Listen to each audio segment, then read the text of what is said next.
Olá, eu já falei sobre isso. O Lula agora, a campanha do Lula agora tem perseguido opositores políticos, né? Teve aquela lista de 34 pessoas e perfis e entidades que eles queriam censurar no Twitter, né, e etc. Depois expandiram essa lista para 300 nomes, incluindo aí perfis libertários que em nada são de direita ou dá para dizer que são de direita, mas não como eles dizem bolsonaristas. Então, muita gente que não tem ligação com o bolsonarismo já está começando a entrar na perseguição do lulopetismo. E agora, realmente, o TSE confirmou o que a campanha de Lula havia perdido, né? E TSE determina a remoção de vídeo do Brasil Paralelo contra Lula. Por 4 votos a 3, ministros consideraram que postagem e circulação no Twitter contém desinformação sobre o candidato. Mas olha só o que vai ser dito aqui. Que achei. Olha só. Para o presidente da Corte Eleitoral, Alexandre de Moraes, o caso se trata de manipulação de premissas verdadeiras, com o objetivo de desinformar. Então, quer dizer, o que eles dizem foi verdade, porém, eles manipularam. O ministro afirmou ainda que não se pode admitir a mídia tradicional de aluguel como forma de permitir a prática em uma referência à utilização de conteúdos jornalísticos na produção audiovisual. O pedido de remoção do vídeo, inicialmente negado pelo relator, foi feito por meio de uma representação movida pela coligação de Lula. A exclusão deve ser feita no prazo de 24 horas, sob pena de multa diária de R$ 10.000. Olha, é aquilo, eu acho que se eu fosse eles, eu falava, beleza, vamos apagar. Mas mandava para vários inscritos, né, para várias pessoas que gostam do Brasil Paralelo, e falar, ó, a gente vai realmente aceitar, porém vocês têm um poder agora sobre o vídeo. A gente não pode falar sobre ele, então agora vocês postam aí em massa no Twitter esse vídeo e acabou. Eles vão multar quem? Né? Enfim, olha lá, acompanharam Lewandowski, os ministros Moraes, Benedito Gonçalves e Carmen Lúcia. É engraçado, né? É justamente esses três caras, Lewandowski, Moraes e Carmen Lúcia, que votaram por liberar o Lula, né? Então, assim, é muito claro aí a perseguição política. Ficaram vencidos com o relator os ministros Sérgio Banhos e Carlos Horbach.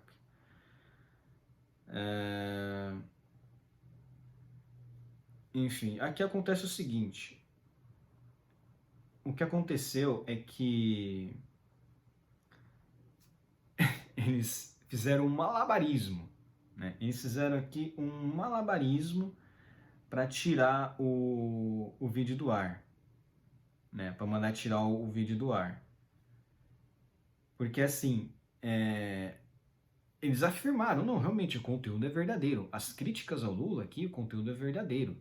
Porém, isso foi feito para prejudicar a imagem do Lula. Olha só que coisa, né? Olha só que coisa. Então você não pode mais questionar, você não pode mais criticar o cachaceiro. O próprio Bolsonaro chamou o Lula de ladrão e foi obrigado a retirar tudo que falava sobre o Lula ali, né? Todo mundo sabe que o Lula é ladrão. Todo mundo sabe que o Lula é ladrão. E ó, material para o ministro Alexandre de Moraes, para o ministro Ricardo Lewandowski, perdão, que é enfim, é quase a mesma coisa. Ó, ao final venceu o entendimento do vice-presidente da corte, ministro Ricardo Lewandowski, para quem o material elaborado pela produtora promove uma desordem informacional. Vocês sabem, o ministro Ricardo Lewandowski foi nomeado pelo Lula e desde o processo mensalão ele é um defensor ferrenho dos petistas, né? O Lewandowski, ele é um cara que sempre julga a favor dos petistas e sempre julga contrário a quem é oposição aos petistas. Então, ele é digamos assim, ele é um cabo eleitoral do Lula lá dentro. E esse é o grande problema de você permitir que um presidente da República nomeie ministros para uma Suprema Corte que tenha tanto poder assim. Olha lá, o ministro afirmou que os casos citados no vídeo jamais foram judicialmente imputados a ele, Lula, e aos quais nunca ele, Lula, teve oportunidade de exercer sua defesa. Lewandowski criticou a tentativa de vincular ao ex-presidente a casos de corrupção em que ele não estava envolvido, somente porque teriam ocorrido enquanto Lula ocupava a presidência da República. Não, quer dizer, o processo mensalão não teve nada a ver com Lula. Ele era todo mundo ali em volta dele estava envolvido, mas ele não sabia de nada. Enfim, é sempre os mesmos nomes, né? Olha lá, o ministro Alexandre de Moraes, para quem o vídeo promove uma manipulação de premissas verdadeiras, mas que resultam numa desinformação de segunda geração. O que diabos é isso? De onde ele tirou isso? Da cabeçola dele, né? Na cabeça de ovo dele, né? Porque não tem como. De onde ele tirou isso? De desinformação de segunda geração. E é isso, gente. Parece que o Brasil Paralelo postou uma foto de uma receita de bolo, né? Que quando a pessoa era censurada durante a ditadura militar, eles postavam uma receita de bolo e tal, para tipo, mais uma notícia foi censurada. Então meio que eles postaram isso em protesto, né? Que realmente é um absurdo. Exatamente. Outra decisão favorável a Lula foi a do ministro do TSE, Paulo de Tarso Sanseverino, que determinou ontem a suspensão da veiculação de propaganda eleitoral em que a campanha do presidente Bolsonaro, que tenta a reeleição, chama de ladrão e corrupto seu adversário no segundo turno. Ele é mesmo, todo mundo sabe que o Lula é ladrão. Nem precisa ser dito isso. Exatamente. Também tem isso, olha, tiraram do ar justamente isso aqui, que fala que o Marco Aurélio Mello disse que o Supremo não inocentou Lula. É verdade, o Supremo não inocentou Lula. Em seguida, o locutor afirma que a maior mentira dessa eleição é dizer que Lula não é ladrão. Votar no Lula é votar em corrupto, com certeza. Mas isso aqui, gente, olha lá, o magistrado determinou a suspensão da veiculação da propaganda eleitoral em questão pela campanha de Bolsonaro sob pena de multa de 50 mil em caso de descumprimento. Isso aqui é aquilo, multa ou você tira do ar. Lógico, 50 mil, se ele ainda pegasse o fundão, até dava para manter. Mas todo mundo sabe que o Lula é ladrão, então reformula esse negócio aí, né? Basicamente, a gente vive num período muito nebuloso em que pessoas aí do ramo libertário já estão começando a ser perseguidas, né?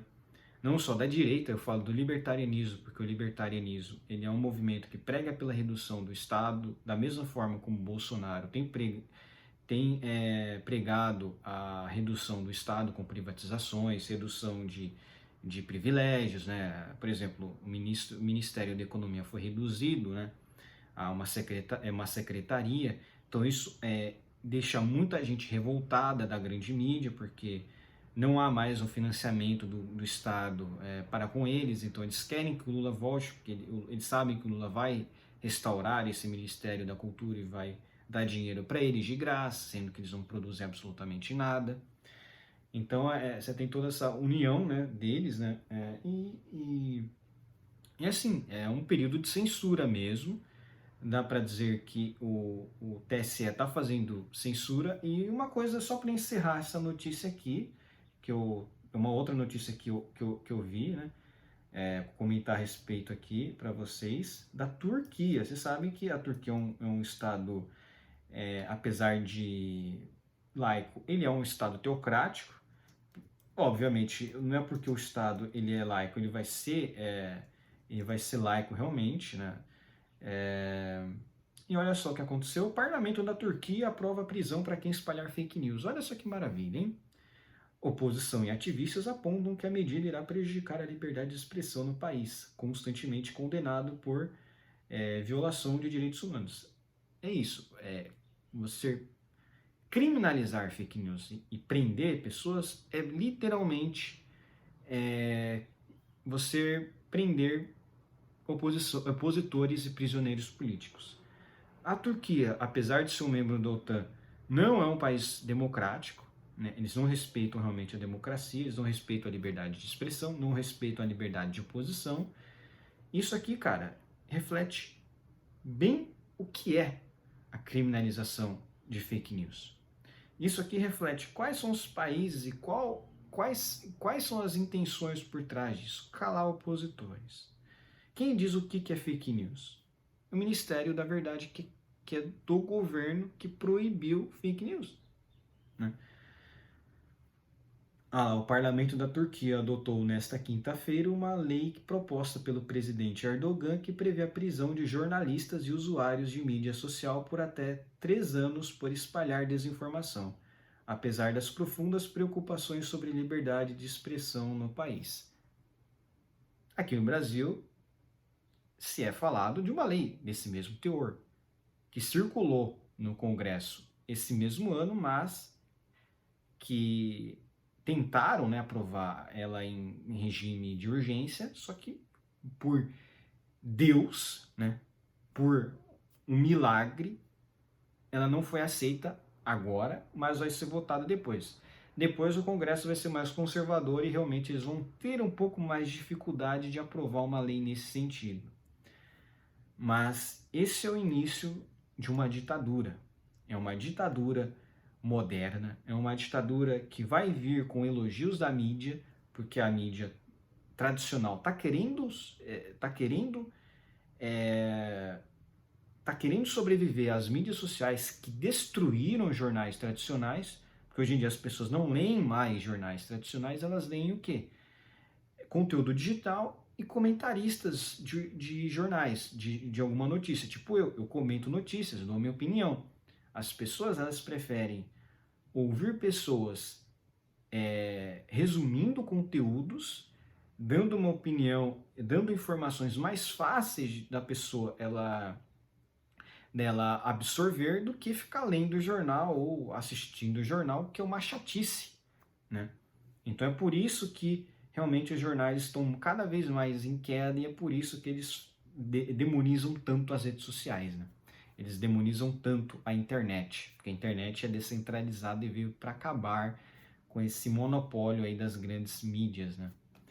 Então é isso, um abraço, curta o meu vídeo, inscrevam-se no meu canal, comentem aqui embaixo e compartilhem o meu vídeo.